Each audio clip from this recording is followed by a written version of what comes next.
Prophet Muhammad, peace be upon him, is also mentioned by name in the Old Testament. No, he isn't. It says Muhammadim. The Hebrew word is makmadim, which means altogether lovely or desirable things. Muhammad's name means the praised one. Those are two different words with two different definitions. If that's Dr. Nike's theory of language, we can prove all kinds of things about Islam. For example, many Muslims say Allahu Akbar in various situations. Some of the Muslims in the audience even yell Allahu Akbar when Zakir Naik claims that Muhammad is mentioned by name in the Song of Solomon. Now, in Arabic, Allahu Akbar means God is greater. But since Dr. Naik believes that Hebrew and Arabic words that sound alike are really the same word, we can finally understand what Muslims are saying when they shout Allahu Akbar. In Hebrew, the word Akbar means mouse. So, when Muslims say Allahu Akbar, they're really saying Allah is a mouse. Zakir Naik used the phonic fallacy to show that Muhammad is mentioned in Song of Solomon 5:16, and his fans responded by shouting, Allah is a mouse. Now let's think about the implications of Dr. Naik's claims. First, this is Solomon's bride talking. So if Solomon's bride is delivering a prophecy about Muhammad, then Solomon's bride is a prophet, according to Dr. Zakir Naik. Second, as we've seen, she's praising a man's body here. This makes perfect sense if she's talking about Solomon, but since Dr. Naik insists that she's talking about Muhammad, he's accusing Solomon's bride of lusting after another man, Muhammad, in a vision given to her by God.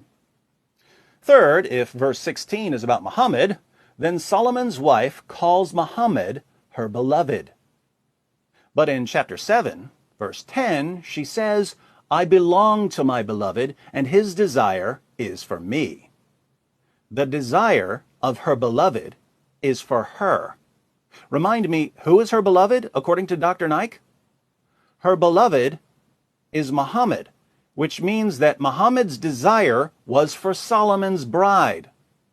Since the kind of desire being discussed in Song of Solomon is sexual desire, Muhammad's sexual desire was for Solomon's bride, a woman who had been dead for 15 centuries when Muhammad was desiring her. What do we call a man who lusts after a dead woman? We call him a necrophile. Muhammad, according to Dr. Zakir Naik, was a necrophile.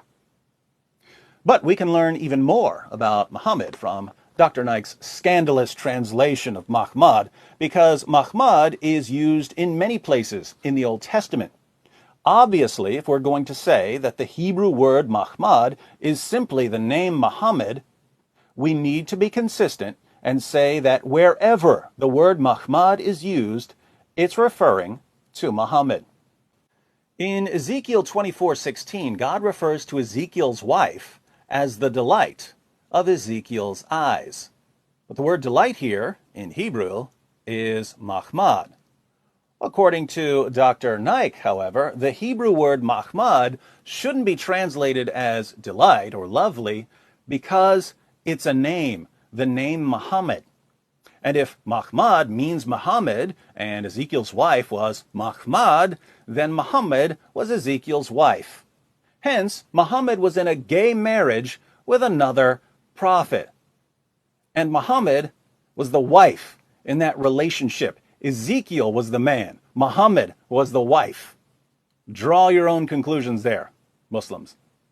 There are only two possibilities here. Either Muhammad was a homosexual and a necrophile, or Dr. Naik is a total moron who's guilty of deceiving his ignorant fans who are too gullible to realize that he has no clue what he's talking about. Which is it? Muslims? Was Muhammad a gay necrophile, or is Dr. Naik a clueless deceiver? It's one or the other. And I'm quite happy with whichever alternative you choose.